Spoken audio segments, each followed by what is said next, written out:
Sejam bem-vindos a mais um episódio do Líder Medcast, o seu podcast de saúde. Hoje de casa nova, não é não, doutor Sidney? Tudo bem, Moisés? Tudo jóia. Pessoal, então aqui mais um episódio do Líder Medcast hoje. Sejam bem-vindos. Não se esqueçam, se inscrevam no canal, ativem o sininho para vocês receberem nossas novidades. Se inscrevam também no canal de cortes, Pílulas Líder Medcast, onde você vai poder assistir os resumos dos assuntos mais importantes. Estamos aqui hoje com a ilustre presença do Dr. Fernando Otto Balieiro. Vamos falar sobre o assunto sonambulismo. Obrigado por aceitar nosso convite. Fernando, seja bem-vindo ao Líder Podcast. Obrigado a vocês pelo convite. Vamos conversar um pouquinho aí sobre esse tema que gera tanta curiosidade aí em todo mundo, né? Espero ajudar vocês aí. Certamente vai ajudar a gente, ajudar a nossa audiência. A gente também sempre aprende aqui com o especialista. Obrigado novamente. Assistam o episódio inteiro, vai ter bastante coisa interessante. Não perca, compartilhe com as pessoas que vocês gostam. Saúde é um tema fundamental. E aqui a gente faz saúde com categoria, com experiência, com gente especialista. A internet muitas vezes traz coisas não tão seguras. Aqui a gente faz questão. O Líder Medcast é a segurança da informação em saúde. O que nós vamos perguntar hoje, Moisés, para o Fernando? De uma linguagem bem simples. Podemos chamar de Fernando? Deve. É isso aí, vamos lá. Seja bem-vindo, doutor. Muito obrigado, Moisés. E começando, o que é sonambulismo? Então, vamos lá. Sonambulismo é uma parassonia. Então, é um distúrbio que acontece durante o sono. É uma das parassonias. A gente tem inúmeras parassonias e o sonambulismo é uma delas. Tá? O que seria a parassonia, então? A parassonia, na verdade, é um distúrbio que acontece no sono. Ela pode acontecer tanto no sono não REM quanto no sono REM. Eu acho que fica interessante a gente tentar explicar mais ou menos como é que o sono funciona, que daí fica mais fácil das pessoas estarem entendendo. Então, o nosso sono, didaticamente, a gente divide ele em alguns estágios. Os estágios que a gente chama de superficiais e os estágios que a gente chama de estágios profundos. Os estágios profundos a gente divide em dois, o sono não REM e o sono REM. O sono REM é aquele que acontece mais ao final da noite e é naquele em que a gente vai sonhar. Sono profundo? São dois sonos profundos. O sono não REM, que a gente chama de sono 3, e o sono REM, que é o outro sono profundo, tá bom?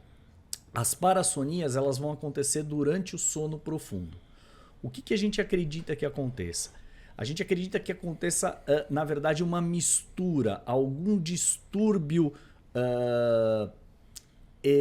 neurológico, seja ele de maturação ou não, mas que vão misturar alguns elementos da vigília, alguns elementos do sono superficial com o sono profundo. E é aí que aconteceria essa alteração. Eu não sei se fui claro, se deu para entender direitinho. As parassonias são as doenças do sono, é isso? Então, as parassonias... Uma delas é o sonambulismo. Exatamente. Então, vamos falar aqui sobre todas. Então, eu esqueci de falar também, doutor Fernando, então ele é especialista em doenças do sono. Lembrando também, né, Moisés, que o sono é uma coisa extremamente importante na nossa vida.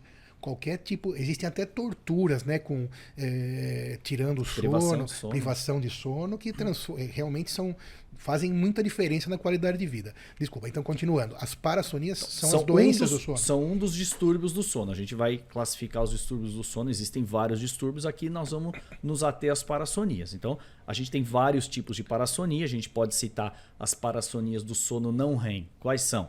Então, na criança, despertar confusional, terror noturno, sonambulismo e o sonilóquio. E nós temos as parassonias do sono REM, que a mais comum delas é o distúrbio comportamental do sono REM. Coincidentemente, as parassonias do sono não REM, né, que é o comecinho do sono, ela acontece mais nas crianças, enquanto que a parassonia do REM, ela costuma acontecer mais nos adultos.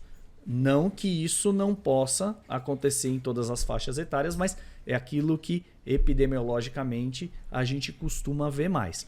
Por que você falou que é no comecinho do sono? Então, eu estava dizendo, né, o nosso sono ele tem 4 estágios. Estágio 1, 2, 3 e o estágio REM.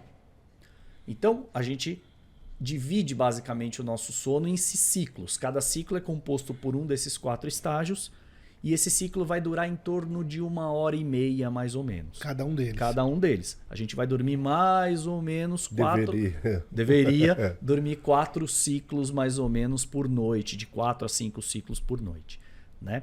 Só que tem uma coisa interessante. O que acontece? Apesar da gente ter todos os estágios em cada ciclo do sono, o que acontece? Quando a gente pega o começo da noite e a gente entra no sono profundo, a gente vai ter uma predominância, a gente vai ter uma porcentagem maior do sono profundo do tipo 3 ou não REM no começo da noite, sendo que o sono REM, ele vai predominar mais para o final da noite.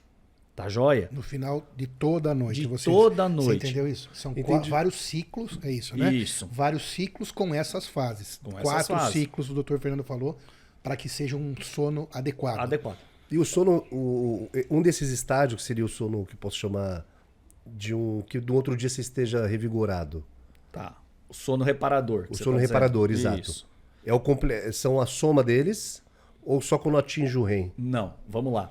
Então é assim, cada sono a gente entende que ele tem uma razão de ser, né? Mas o que a gente consegue ver através dos estudos é o seguinte: se você tirar o sono profundo, seja o não REM, nível ou 3, o REM, ou 4, ou 3, ou o REM, o que vai acontecer? Essa pessoa ela vai ter uma sensação de não ter dormido bem. Outra coisa que a gente pode ver, se você pegar uma pessoa e privar ela de sono, e na noite seguinte você fizer um estudo do sono, a polissonografia nela, ela vai ter um rebote de sono profundo, ou seja, a proporção de sono profundo vai aumentar na noite subsequente à noite que ela foi privada de sono. Então isso quer dizer o quê? É aquela coisa, vou tirar o atraso, eu vou descansar. Acúmulo. Exatamente. Então, o sono profundo, de uma forma geral, ele é o sono reparador. A gente acredita que talvez o sono 3, que é onde acontecem as parassonias, ele tenha uma característica mais de descansar do jeito que a gente entende do que o sono REM.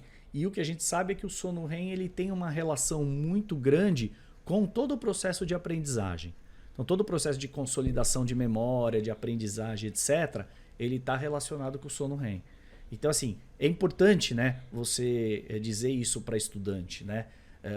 O cara tem que estudar na véspera da prova, mas ele tem que dormir também na véspera da prova, porque daí ele consegue, muitas vezes, consolidar esse aprendizado. Dormir e atingir o nível 3. Exatamente. Idealmente o 4. Em cada um desses ciclos. Cada um desses ciclos. Porque, deixa eu interromper mais uma vez, se ele for acordado sem completar esses 4 ciclos que você explicou pra gente, não vai ser reparador.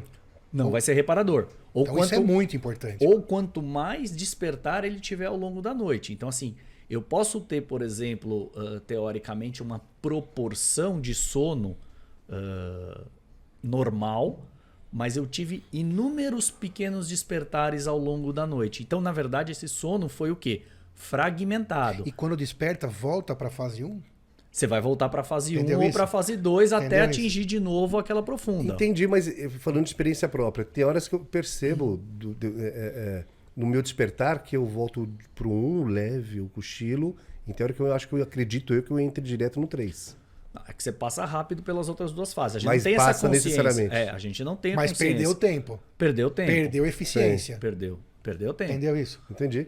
O sonambulismo, ele entra no primeiro, segundo, terceiro ou quarto estágio? Então, ele é do terceiro estágio. É do estágio 3. Não tem sonambulismo no primeiro e segundo? Não tem.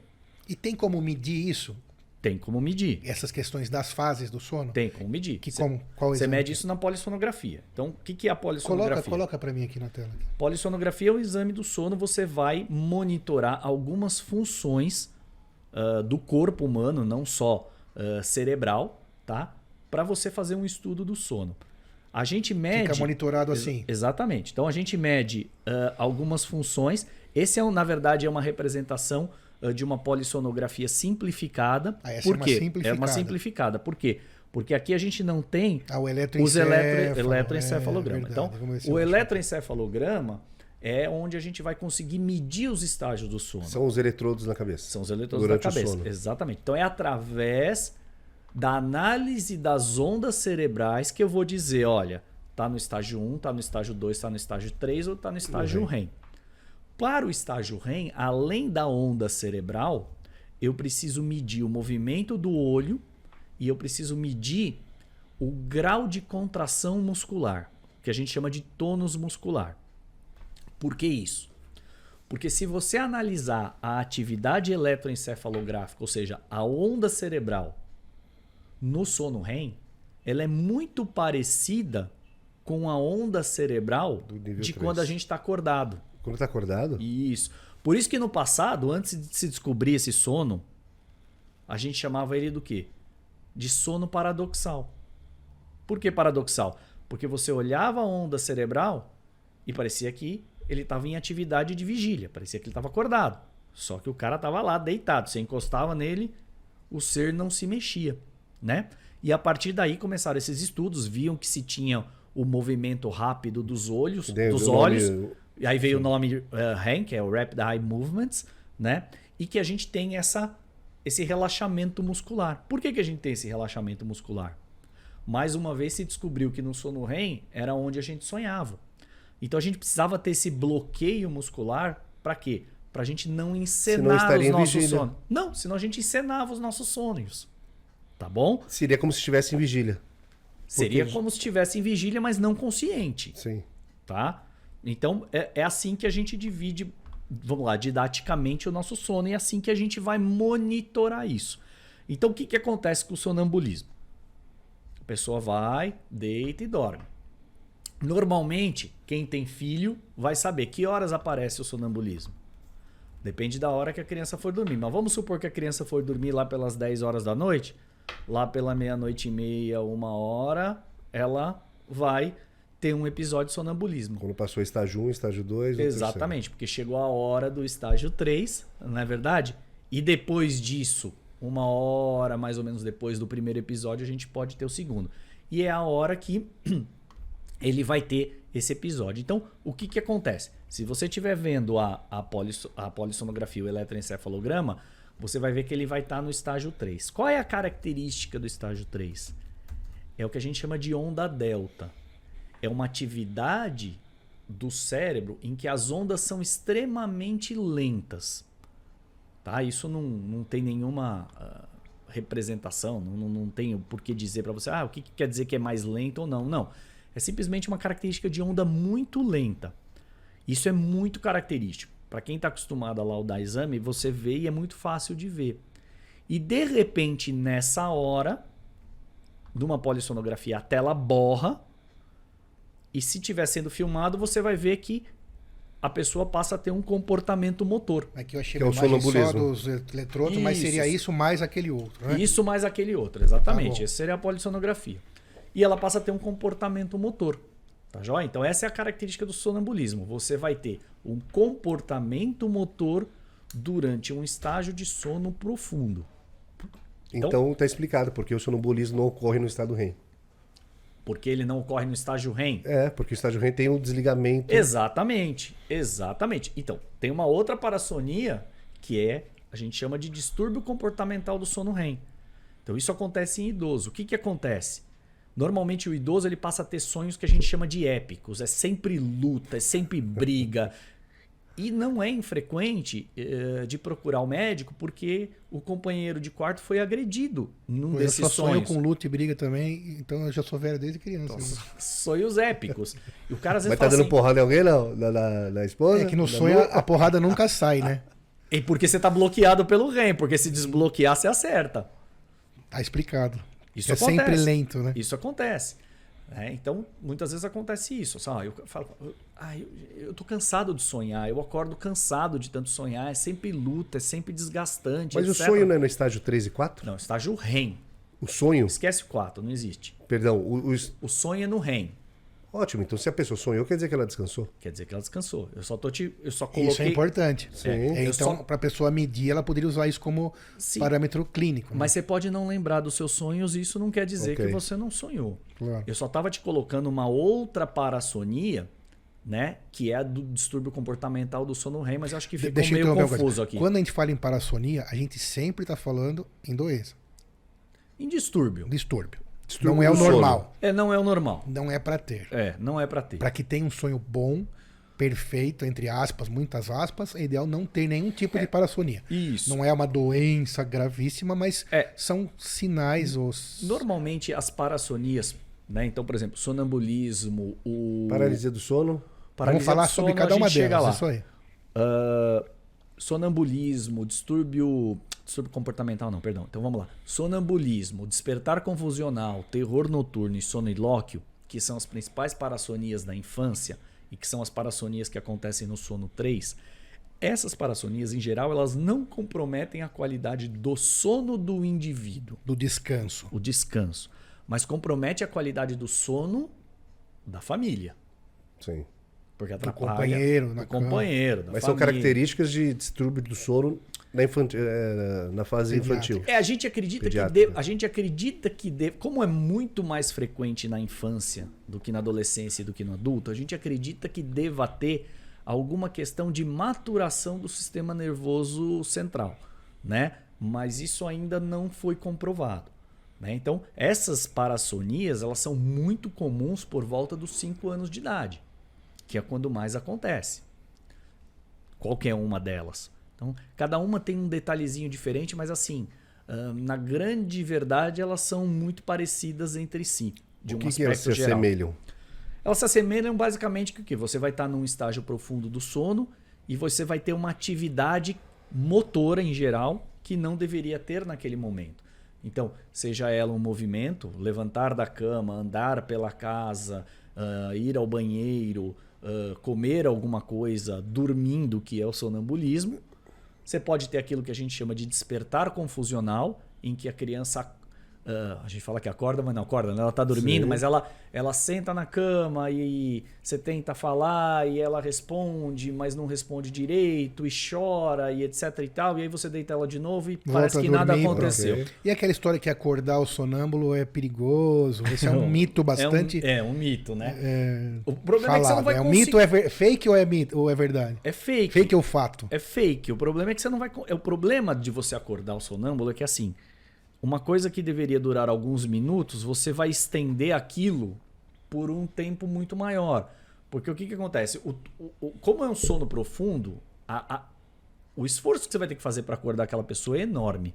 Segundo, a hora que ela acordar, Ela saiu do profundo. e ela não sabe o que está acontecendo, ela vai estar totalmente perdida. Porque uma daquelas características desse tipo de problema é a pessoa não lembrar no dia seguinte. Você sentou na mesa do café e falou, ontem você andou pela casa, você tomou Abriu a banho, porta. você abriu a porta, você fez um macarrão pra gente. Não, você tá louco, não aconteceu nada disso, eu não lembro nada disso. Então essa é uma característica realmente do sonambulismo e dessas outras parassonias que eu falei, que é não ter essa recordação no dia seguinte e não ter queixa com relação a isso. Então acordar não é o adequado. O adequado é fazer a pessoa deitar novamente, né? E Isso. tentar continuar o seu sono saindo do sonambulismo. Exatamente. Proteger essa pessoa. Isso que eu ia falar. Legal, melhor não acordar. Mas existe algum risco real? Você tem já ouviu falar de algum caso que não terminou bem, algum acidente? Então, existem alguns casos assim de pessoas que, por exemplo, manipulam material cortante, faca, essas coisas, né? Porque vão fazer algum alimento, etc. E é claro, ela tem uma atividade motora, mas não é uma atividade motora fina e consciente. Então, existe um risco dessa Pode se pessoa se machucar. acidentar. A pessoa vai descer uma escada, ela tá com um pijama ou ela tá com Meia. uma meia, alguma coisa, exatamente. Tem um risco dela se machucar. Então, quando os episódios de sonambulismo eles são muito frequentes, a gente tem que proteger o indivíduo. Primeira coisa que a gente tem que fazer, morou em apartamento, é tela. Não importa a idade, é tela. Porque tem o risco dele abrir e... Pular, se jogar, cair. É imprevisível, Mas vai a saber sensação que ele dele abre a janela. Exato, ele não não sabe. é intencional, né? Exato, Ele pode- e é inconsciente, né? Inconsciente. Então assim, ele abre a janela, vai que ele vai dar uma olhada em alguma coisa lá embaixo, se desequilibra Ou e a cai. sacada. Ou na sacada. Então, isso é tela, é proteger. Outra coisa é assim, se a pessoa tem um movimento motor muito complexo, então quando a gente fala assim, Porque a maioria das vezes não é assim. A maioria das vezes é acorda, Fala um levanta, pouquinho, fala um pouquinho, levanta, senta na abre uma cama. porta, senta na cama, vai no banheiro. Isso fecha, seria um tal. estágio mais inicial ou um nível mais... Não tem uma classificação para isso. De gravidade. Ok. De gravidade, É, isso. não tem uma classificação de gravidade para isso, né? Mas nesses estágios em que é uma coisa assim, nesse momento que é uma coisa, um movimento mais simples, ok. Mas quando passa a ser um movimento mais complexo, manipular objeto, mexer em chave, Abrir a e essa porta, história, abrir a escada. porta, você tem que proteger. Então, assim, trancar gaveta não é um absurdo. Esconder material cortante não é nada absurdo. E aí, assim, esconder a chave. Só que aí você tem que fazer isso. É maluco, né? Mas a pessoa que sofre do sonambulismo não pode ver você fazendo isso. Porque lá dentro fica guardado onde Registro. Fica na memória. Ele vai registrado. saber onde está. escondeu a chave. Existe uma história, diz uma história, né? Que isso foi nos Estados Unidos e que o cara sonâmbulo saiu dirigindo um carro, foi parado pela polícia, etc e tal. Não sei até que ponto isso é verdade ou não, mas assim, eu posso dizer que isso não é uma situação impossível de acontecer. Acho que é absolutamente um ponto totalmente fora da curva, mas é uma situação que pode Sim, acontecer. você pode ligar a TV, pode abrir uma porta, pode dirigir um carro. Pode- Medular, de maneira medular, Exatamente. inca até É inconsciente. caso real? Caso real. Lembra o nome? Caso real de internet, né? Sim, Não ok, sei ok. até que ponto Sim, tudo sim, isso existiu mesmo. Ok. existiu mesmo, né? Mas assim, tem histórias de tribunal, de querer atribuir a uma parassonia alguma coisa que aconteceu e etc e tal, né? No popular sempre aparece alguma novidade. Mas basicamente do sonambulismo é isso. Então você tem que orientar. Então assim, sonâmbulo foi lá no teu quarto, você tá dormindo lá, é teu filho. Sonâmbulo foi? Cara, pega ele, vai pastoreando ele, vai direcionando Devolvendo, ele até a devolvendo pro cama, põe ele lá e dormiu e pronto. É uma outra parassonia, é um terror noturno, porque o terror noturno... Então, sonambulismo terminamos. Vamos para outra parassonia. Distúrbio também. E só fazer uma pergunta. Que é muito interessante. A gente estava isso. falando do distúrbio do sono na infância, os principais distúrbios. Sim, Terror noturno, acordar um pouco Despertar confuso. A pessoa que não é tratada ou que não teve uma melhora nesse distúrbio, é tendencioso a criar ser sonâmbula na fase adulta? não. Não tem ligação? Isso normalmente se resolve ao longo da adolescência. Naturalmente. Naturalmente é Todas raro. as parassonias ou só o Todas as sonambulismo? todas as parassonias, elas tendem a se resolver. Só que assim, o que acontece? Na verdade, você não precisa tratar, Ok. né? Então assim, você não vai tratar o sonâmbulo, você vai orientar a família e fazer aquelas medidas protetivas que eu te falei. Agora, é uma coisa que está mexendo demais com a dinâmica familiar, é algo que acontece... Risco de vida. Não isso, mas assim, atrapalhando muito a família. Toda noite toda levanta noite, sonâmbulo 2 da várias madrugada. várias vezes numa noite isso vai acontecendo. Em algumas situações de exceção, você pode pensar em medicar, né, essas pessoas para tentar diminuir a frequência disso. Mas assim, isso não é um tratamento, é como se fosse um sintomático, é para resolver um problema temporariamente. Então isso tende a se resolver com o passar do tempo. Agora, o que é comum?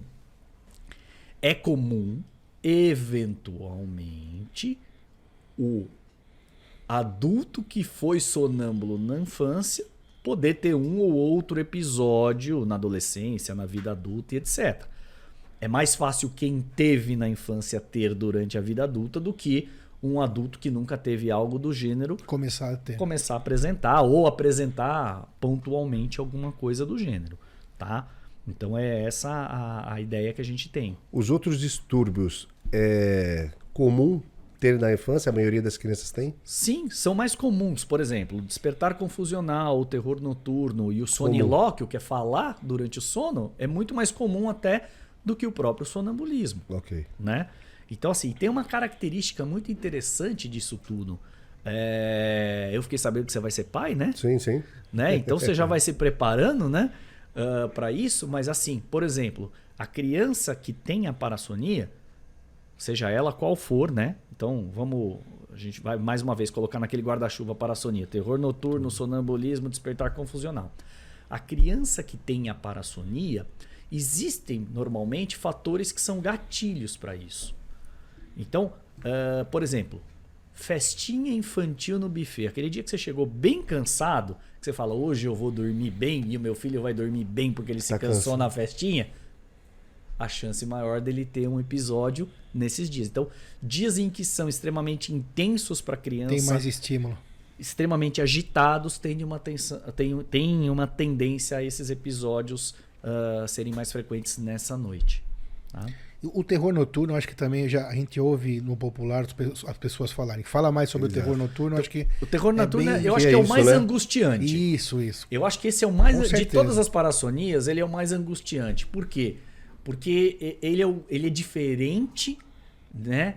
E ele não tem o mito, né? Toda aquela coisa que envolve o sonambulismo que até vira piada, até vira brincadeira. Então, assim, isso até é um pouco mais claro para as pessoas, né? E até o nome também, né? Terror noturno. Exato. Mas por que chama terror noturno? Porque acontece exatamente naquele momento em que acontece o sonambulismo. Só que qual é a característica? A criança, em geral em criança, ela está deitada, ela levanta de repente, ela senta na cama de repente, ela grita, ela começa a chorar copiosamente, e em geral ela está taquicárdica, e em geral ela está sudoreica. Então, a primeira coisa que a gente coração tende a batendo pensar, a milhão, suando. Suando é você falar, teve um pesadelo, meu filho acorda, o que foi, que não sei o quê. E aí quando você fala acorda, o que foi, a coisa piora. Você só vai prolongando esse processo. Então, no terror noturno é a mesma coisa. Do sonambulismo. Você vai deitar a criança, esperar, ter um pouquinho de paciência, não tenta acordar, exatamente por quê? Porque vai ser difícil, vai demorar mais e a criança não vai ter aquela recordação do que aconteceu.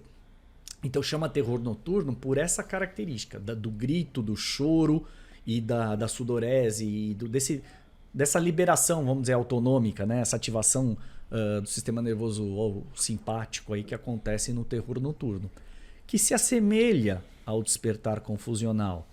Que no despertar confusional, qual é a diferença? É a sentada e aí começa a ficar meio vago, meio confuso, às vezes chora, às vezes resmunga.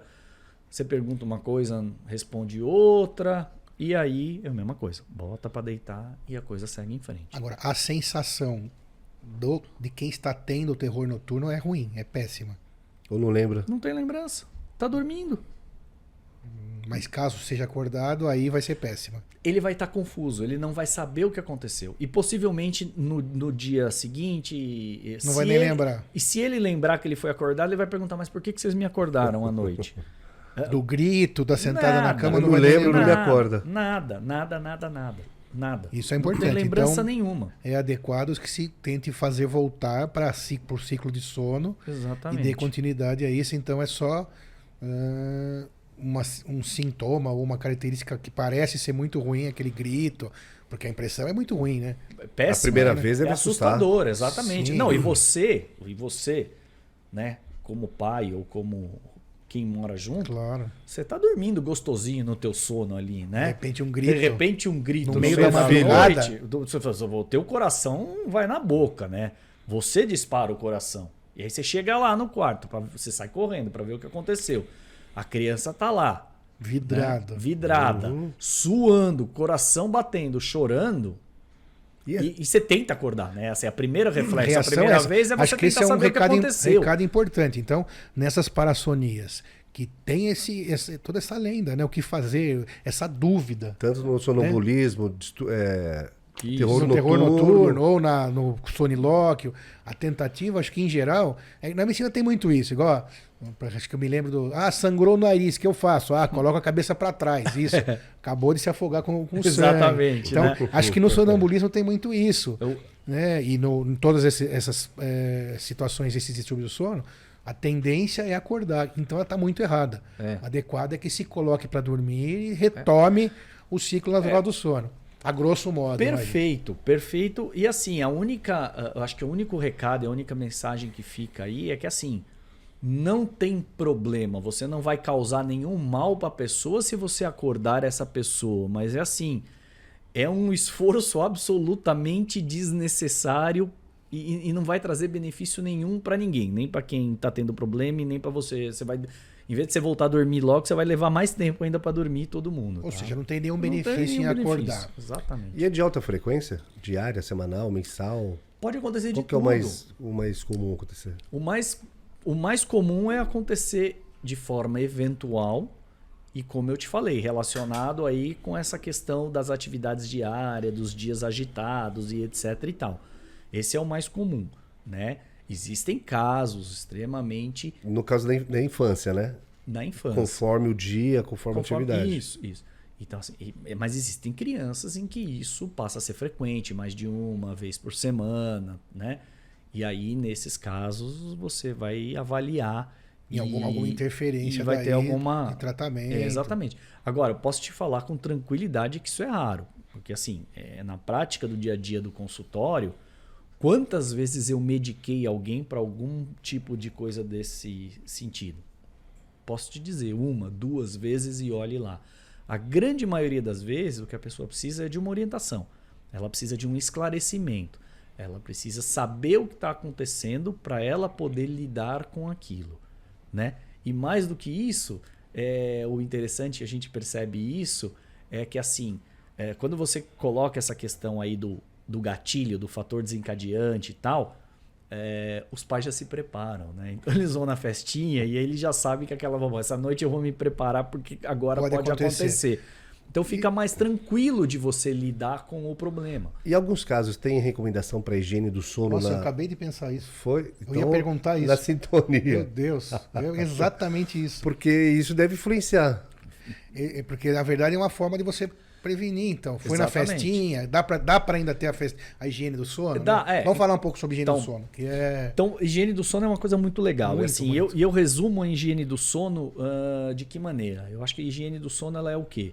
Assim, quais são os hábitos saudáveis que você pode incorporar na tua rotina para que você consiga pegar no sono, manter seu sono e acordar de uma maneira boa e saudável, sendo que o sono cumpre o papel dele.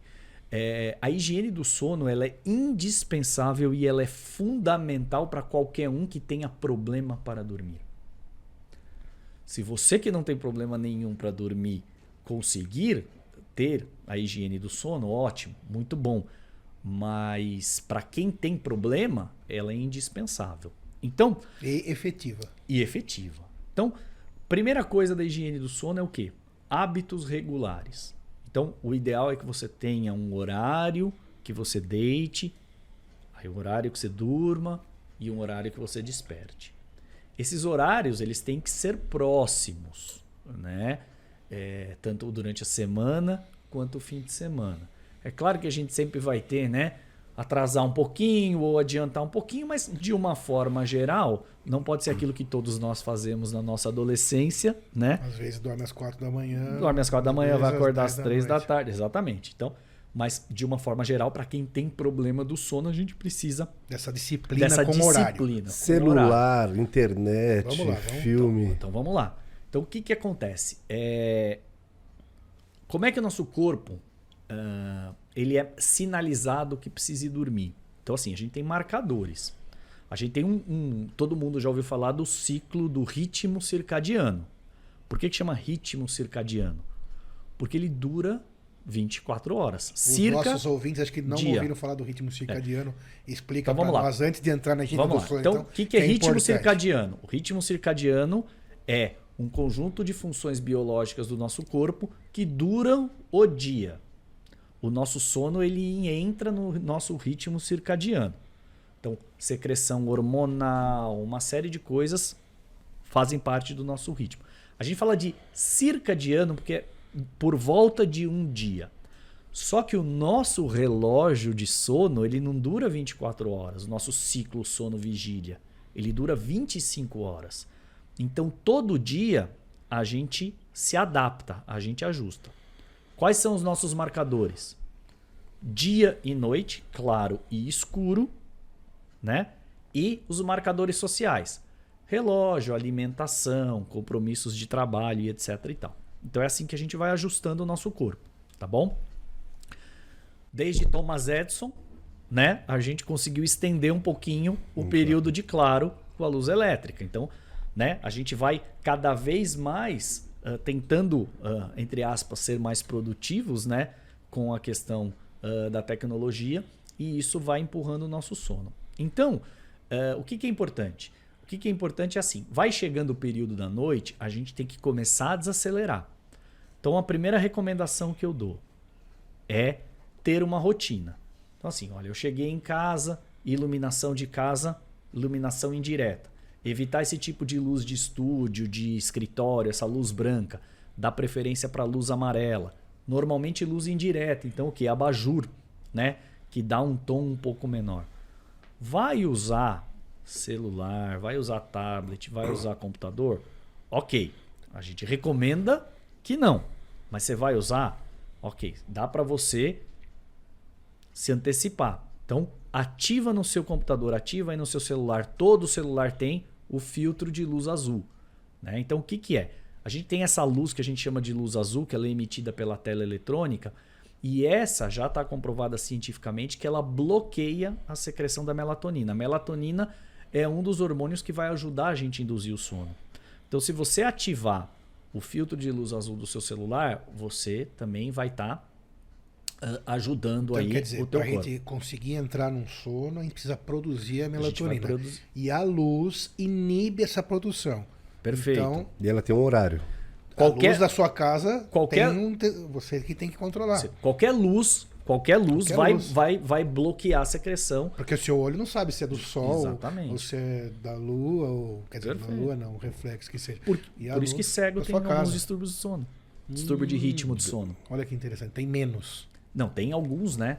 Porque é aquilo que eu te falei, né? Ele vive no escuro constante, ele tem né? muitos, ele então, tem muito, mais. Pode ter mais. Porque ele não consegue estabelecer esse ciclo aí ele vai usar, luz. É que na verdade ele vai usar outros marcadores, né? Som, sei lá. Ele vai usar outros marcadores, horário, normalmente, alimentação, etc e tal, né? Mas tem algumas coisas interessantes nessa hora que você vai vendo. Então, a gente estava falando da higiene do sono. Então, vamos lá, vamos recapitular.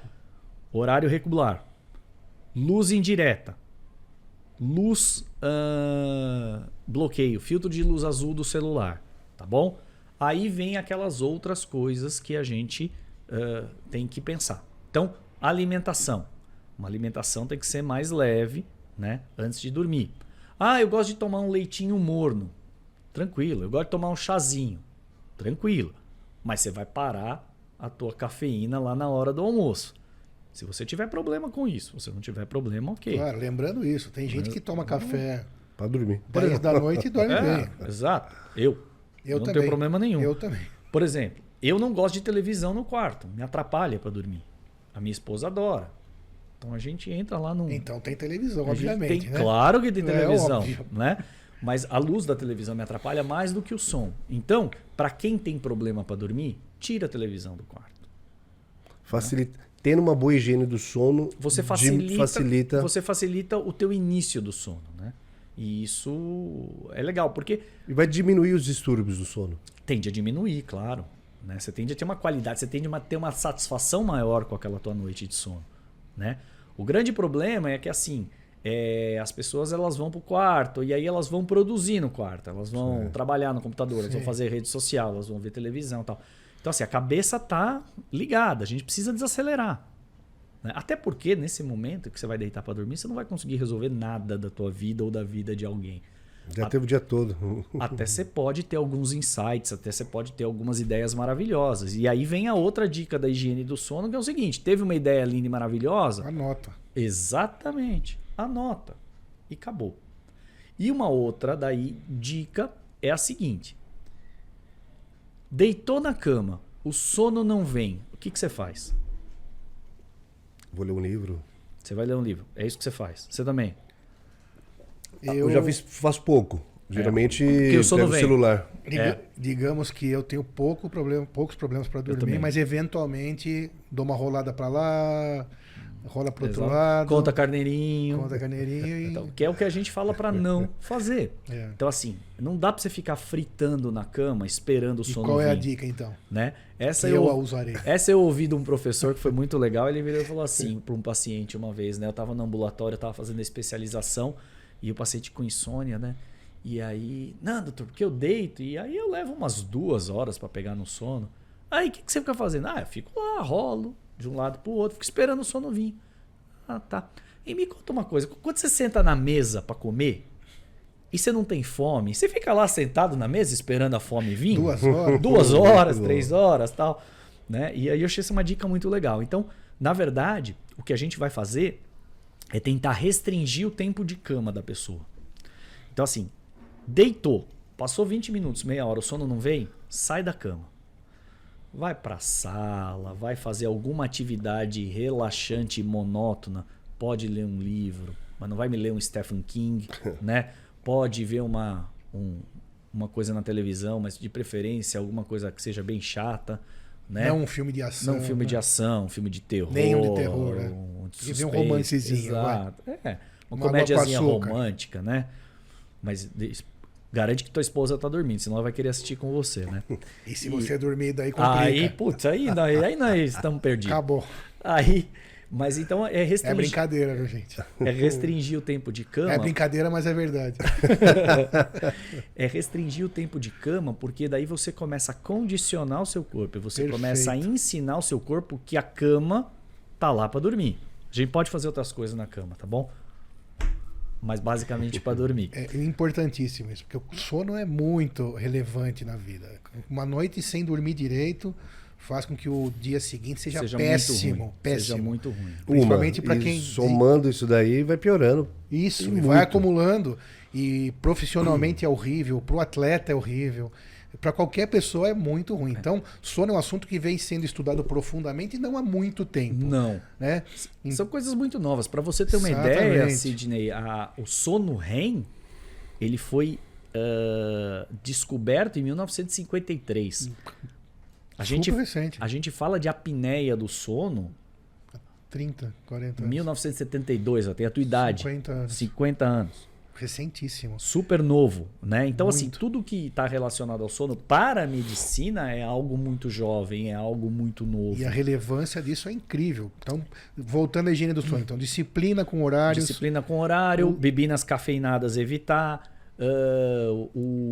a questão da luz, da iluminação, um banhozinho morno pode ajudar a relaxar, Comidas leves, Comidas se for leves comer tarde, pode cortar ajudar. cafeína. cortar cafeína. E aí o bedroom design que a gente fala, né? Então, aí assim, o quarto, né? Você tem que ter algumas garantias, né? Então, assim, garantia de luz, se precisar, cortina blackout, é uma coisa interessante.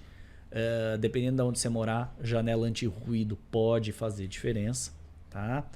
Questão de temperatura do quarto, então é algo que tem que ser agradável para você, a questão da temperatura do quarto. E aí vem algumas outras coisas que algumas pessoas podem. Então, você escolher a decoração, a paleta de cor do teu quarto, que seja uma coisa que seja confortável para você, que te remeta a boas coisas. A questão da aromatização do quarto você pode fazer, escolha de roupa de cama, colchão, travesseiro, Isso tudo lençol. contribui para um bom sono e a diminuição dos distúrbios. Porque se né? você Sem dúvida pensar nenhuma. matematicamente, vamos supor, claro que cada um se adapta a dormir e fica bem dormindo, vamos por 6 horas a 8 A horas. média. A média acho que é mais Não, para 8 6 horas, ou mais para 8? mais pra 8 a 8. média. Mas mesmo que sejam 6 horas, eu durmo 6 horas e fico bem. E cai isso de cada um. E já ouvi falar de muitos outros que dormem 4 horas e ficam bem Eu também. preciso das 8. Então, agora vamos Mas supor tem estudos recentes. sim, que você durma 6. Você dorme 25% da tua vida. Então aquilo tem que ser prazeroso, tem que ser bem feito. Tem que investir, né, numa coisa. E muitas dessas coisas nem envolvem orçamento em dinheiro. Sim. Né? Disciplina não precisa de dinheiro. Exato. Comer, adequar o horário de alimentação não precisa de dinheiro. Claro que um colchão às vezes é um pouquinho mais. Mas se você compra um celular hoje, aí você investe, né? Então o colchão tem que ter o mesmo raciocínio. Né? É isso. Então o sono é muito importante e esse é o motivo, certamente, porque vem vem sendo cada vez mais estudado. Né? Né? Deve existir muitos trabalhos científicos hoje, Tem cada vez bastante mais. coisa, cada vez mais. Tenta relacionar um monte de coisa que eu acho que assim, às vezes até a gente beira um certo exagero sobre algumas coisas. Eu acho que tem muita coisa para a gente ainda descobrir. Até porque, né, talvez é um gancho para aquilo que você ia falar, mas assim, as pessoas elas são muito diferentes e as necessidades delas também são diferentes. Então também não dá para você tentar rotular, né? Assim, por que a gente fala das 8 horas mágicas de sono que precisa dormir? Porque na verdade isso é uma média populacional. Claro. Tem gente que precisa 10, tem gente que precisa 6. E se a pessoa, então, não está... Porque o tema é sonambulismo e, claro, deriva para todos esses temas e certamente o sono é o cerne de tudo isso, né? Se a pessoa, então, está tendo um distúrbio do sono, ela pode procurar, então, um médico que é especialista em sono, como o Dr. Fernando. Legal. E o que você vai avaliar lá? Tem alguma história sua de consultório, sem dar nomes, logicamente, né? O que você já viu lá de criança ou de adulto? Então, o que eu queria saber também se... No adulto, essas parassonias são comuns, menos que você já falou, menos que na infância. Menos. Mas existem também. E O que leva. Fala. E não citamos todas, né? Não falamos de tudo. Acho que nem dá para falar também nesse Nem episódio dá pra falar de todas. de tudo, mas dá pra gente dar uma... Ou pegar os principais casos que o Dr. Sidney está falando. Me conta lá no caso. consultório como que é. Então vamos lá. Um adulto, né? Primeira, Ou uma criança acho que também. assim, primeira coisa, né? Hoje a gente tem, né, essa possibilidade de se especializar em sono, né? Então, sono não é uma especialidade médica, né? Ela é uma área de atuação, então significa que... Mas já é uma área de atuação. Já é uma área de sabia. atuação. É uma área de atuação regulamentada. Então, alguns profissionais, alguns especialistas, então, otorrinolaringologistas, que é o meu caso, psiquiatras, neurologistas, pneumologistas e pediatras e pneumologistas, que eu tinha esquecido, podem estudar e aí prestar uma prova. E nessa prova ele vai ser certificado e vai ter a chancela lá de um especialista de sono. Então hoje a gente tem essa possibilidade de estar estudando, né, mais a fundo e podendo ajudar as pessoas aí dessa forma. Então tem congressos de tem sono, congresso, tem associação, inúmeros livros, tem, sociedades. Tem a Associação Brasileira do Sono, a Associação Brasileira Pro do leigo Sono que está nos ouvindo é a importante. Associação Brasileira do Sono ela é mais interessante ainda porque ela é uma sociedade não médica, ela é uma sociedade multiprofissional e dentro dela ela tem os guarda-chuvas médico, porque a gente tem odontologia do sono, psicologia do sono, enfim, tem uma série de coisas aí. Odontologia do sono? Odontologia do sono. Sim, como que o cidadão vai dormir, por exemplo, com bruxismo ou com uma disfunção de ATM grave. Faz sentido. Às vezes a gente usa alguns aparelhos ortodônticos para tratar ronco, então tem algumas coisas assim. Então, no consultório, o que acaba acontecendo é assim, o que é o mais comum? O mais comum é o paciente que ronca e tem apneia. É isso que procura a grande maioria dos médicos do sono. E aí, claro, o otorrinolaringologista vai receber mais o paciente que ronca, o psiquiatra vai receber mais o insone. Mas a gente acaba recebendo um pouquinho de tudo, né? A gente falou de apneia do sono com a doutora Fernanda Vieira, coloca aí nos comentários quem quiser acessar o episódio de apneia do sono, ronco. Com certeza vai ter tudo lá. Sim. Né? E então o otorrino acaba recebendo isso, mas a gente acaba vendo outras coisas. Então assim, o que é mais comum da gente ver? Insônia, né? As parassonias, aquilo que eu falei para você, a família procura mais por uma questão de orientação. Então eu lembro, você gosta de caso, eu lembro de uma moça que era recém-casada e ela veio com a história de que ela era sonâmbula, etc. Tal veio ela e o marido, né? E que ela era sonâmbula na infância e que eles tinham casado e que ela estava tendo muito sonambulismo. Claro, né? Vida nova, companhia nova na cama, casa nova. Então, né? Todos mudanças, gatilhos para que isso pudesse... Saiu daquela disciplina, já era ruim, né? Porque ruim. Já tinha, né? Já tem a tendência, né? A predisposição. E aí, com uma mudança, foi gatilho para ela... passar a apresentar aí com alguma frequência o sonambulismo. E aí... Porque a criança vai na festa de criança e tem o sonambulismo. Ela estava na festa de adulto. Estava na festa de adulto, né? E foi pro sonambulismo. Sonambulismo. Só que como estava sendo muito frequente, foi uma das pessoas que eu acabei medicando, até por ser adulto também, e eu mediquei. Mas aí para ela foi exatamente para ela e para o marido foi orientação. Olha, Muito frequente seria diário? Ou não? ela tava tendo 3 vezes por semana. É bastante, cara. Atrapalha. De levantar, sair, andar. E isso acaba acordando quem tá do lado. Pensar, recém-casado, aquela vida nova, você está se adaptando ainda, é uma coisa que tava Pode comprometendo mesmo a relação. E aí eu orientei eles a botar a rede, né, no apartamento, né, porque eles moravam no apartamento, 15º andar, então é uma coisa que você tem que tomar cuidado. Enfim, daí deu tudo certo. Ficou Entrou bem, com medicação durante um tempo? Medicação pontual, é uma coisa assim, é pontual, é coisa de 1 mês, 40 dias de medicação. Qual a medicação? Medicação pra... tem vários tipos, mas basicamente a gente usa os benzodiazepínicos nesse caso. Sim. Por um Dose tempo muito curto. baixa por um tempo curto, porque benzodiazepínico não dá para usar muita coisa, né? Perfeito. E aí ela teve uma evolução E boa. aí teve uma evolução boa. E tem a história do sono leve, né? Que tem sono leve. Eu já desconfio aqui qual a resposta, mas esse que tem o sono leve, né, assim no dito popular, ele sofre ainda mais com essas parassonias, né? Porque eu digo companheiro. Sim, o companheiro. Vamos exato. supor que ele não tenha nenhuma parassonia, mas tem o sono leve. Me explica o sono leve para o pessoal entender. E aí, então, quer dizer, na verdade, fica mais fácil de acordar e complica de vez, né? Nós temos dentro do guarda-chuva da insônia, a gente tem várias características, né? A gente tem aquela insônia clássica, que é a dificuldade para pegar no sono.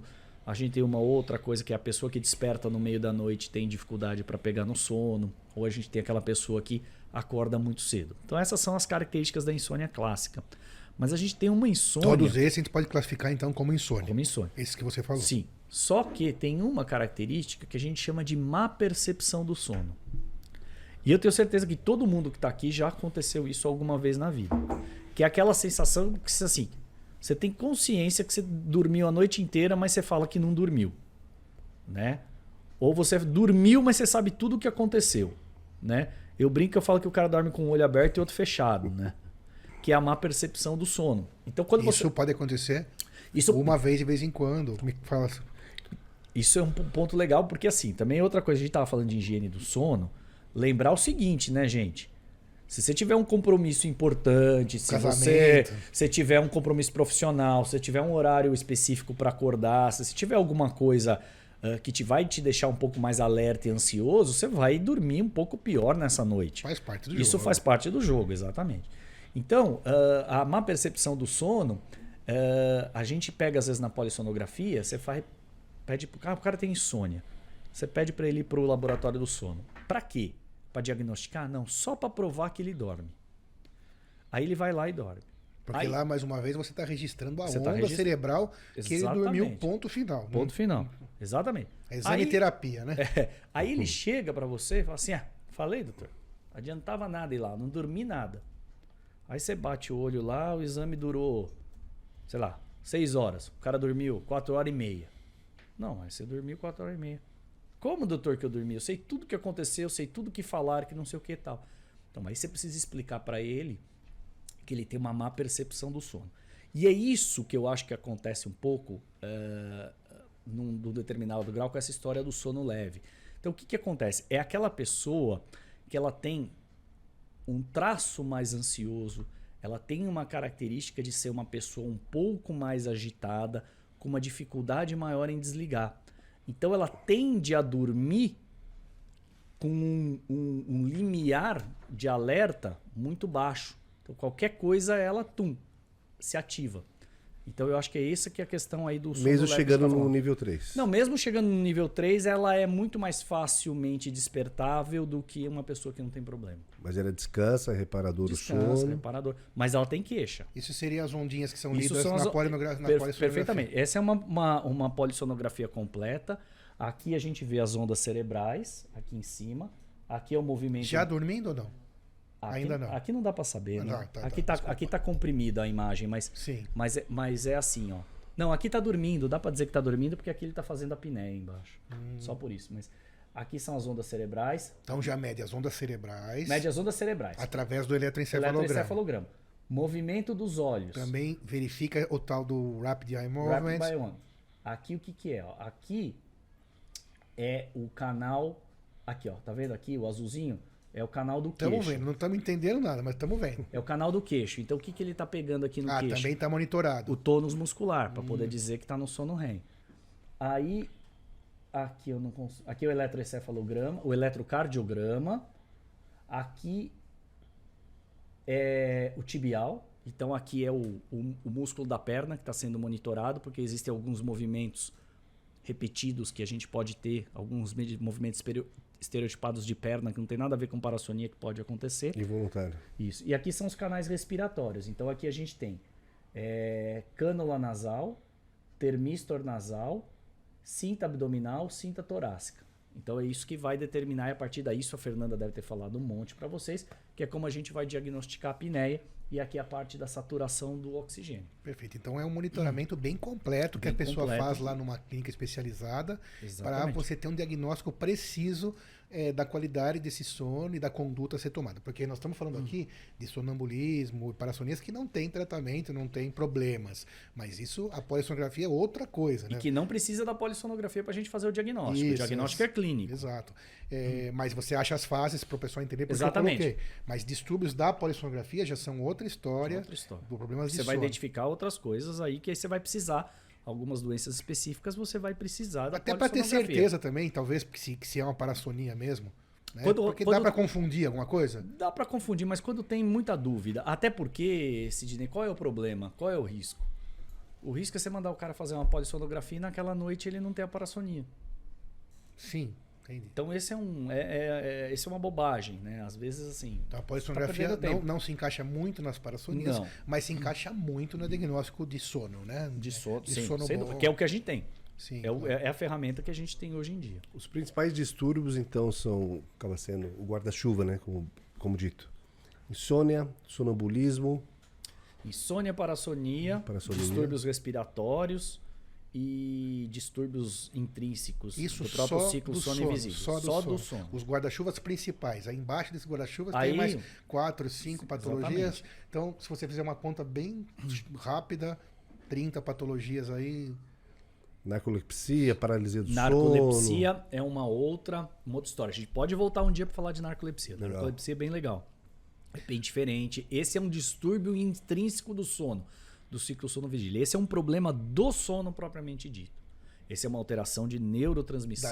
Aí não é só num distúrbiozinho. Aí Não já é um uma doença. distúrbiozinho, aí é uma doença, aí precisa tratar, isso tem impacto social. Esse precisa de polissonografia para diagnosticar, não basta ser clínico. Aí já é.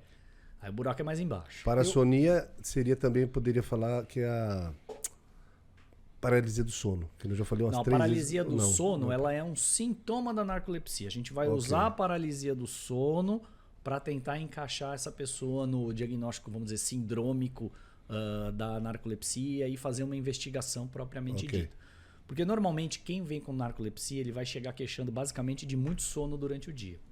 E aí você vai fazer a investigação do diagnóstico diferencial de sonolência excessiva. Esse é o caminho. Muito bem, muito Ok. bem. Perfeito. Eu pensava que o sonambulismo e essas parassonias tivessem um impacto ruim no dia seguinte. Então, desde que ela seja bem conduzida, Não vai ter não impacto. vai. Não. Já que nós estamos chegando aqui no final, mais um questionamento. Existe alguma relação entre distúrbios de ansiedade, TAG, por exemplo, transtorno ansioso generalizado, com essas parassonias ou nenhuma relação, você acha? Com as parassonias, nenhum. Mas com distúrbio de sono tem uma associação Sim. muito grande, principalmente com insônia. Sim. Aham. Então, o sonâmbulo, Não tem uma tendência maior a... Não tem Não. relação nenhuma. Não tem. O ansioso não tem também mais relação, Não. mais chance de ter sonambulismo. Não. Ele vai ter talvez mais uma questão da ansiedade, principalmente da insônia, perdão. Principalmente aquela insônia que a gente chama do despertar precoce. Sim. Aquela lá que você regula o teu despertador para 6 da manhã, da 4h30 você já acordou? Você não precisa do despertador? Mas também é impressionante a capacidade da criar o compromisso antes do sono. Quando você coloca o despertador 5 horas, você acorda 5 para 5. Sim. Mas é isso que eu te falei. Você é a ansiedade, é aquilo que te move, entendeu? Então é assim, Porque Mas a ansiedade não encaixaria. Não, Eu é ia que colocar 6, acordar 5, mas se eu Não. colocar 6, acordo. Não, é que assim, na verdade, o que acontece? Se você pega na tua rotina e o teu despertador tá lá todo dia às 6 da manhã, Sim, você sabe que ele vai naturalmente. tocar todo dia às 6 da manhã e você vai acordar. Agora, se você regulou o teu alarme para 5h45, para 5h30, é porque tem alguma coisa diferente que vai acontecer que você precisa. Então você já tá mais alerta Sim. nisso. E aí vem naquele papo do sono leve que a gente falou ali. O cara tá mais atento, ele consegue. E nesse exemplo, quando eu mudei o compromisso no dia seguinte, vou ficar dormindo mais ansioso, eu chego no nível 3? Sim, a Chega. maioria das vezes você consegue dormir bem. A maioria. É raro, é muito raro você não fazer nenhum tipo de sono profundo ao longo da noite. Pelo menos Você- uma vez. Pelo menos uma vez. Dentro e, daquelas 4, 3, sim, 4 o que pode acontecer é você não ter uma proporção adequada naquela noite. Então, talvez numa noite que você tenha um compromisso maior, que você está um pouco mais ansioso, você tenha uma tendência de ter uma proporção de sono superficial maior que a de sono profundo.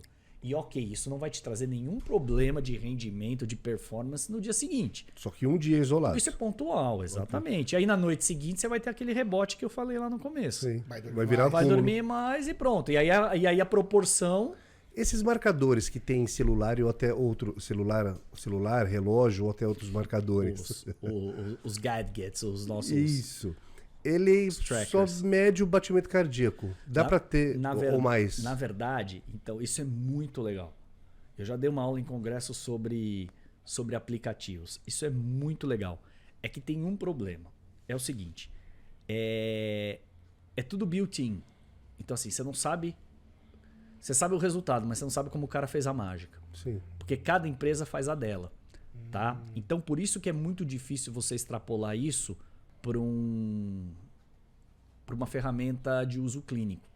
Depende qual usou. Quem está junto no meio médico trabalhando nisso é a Apple. A Apple tem trabalhado um pouquinho no meio médico junto a isso. Para Mas, ser assim, mais fiel. para ser mais resultado. Mas basicamente o que acontece? Como é que funciona o relógio? O relógio é mais fácil. O relógio normalmente ele tem uma câmera e essa câmera ela vai pegar luz. Normalmente ele tem um microfone que ele vai pegar se a pessoa ronca ou não, tá? Vai pegar batimento e aí o batimento ele vai avaliar o que a gente chama de variabilidade da frequência cardíaca. Que é mais ou menos aquele. O quanto ela aumenta e o quanto ela diminui, porque cada estágio do sono tem uma característica de batimento cardíaco, então ela vai fazer isso. E uma outra coisa que ela tem é um acelerômetro. O que é o acelerômetro? Quando você pega o teu celular e roda a tela e ele vira, isso é um acelerômetro. O acelerômetro é um detector de movimento. Então, através do movimento que teu braço faz, ele vai dizer para você se você está dormindo ou se você não está dormindo. Tem que dormir de relógio, então. Tem que dormir de relógio.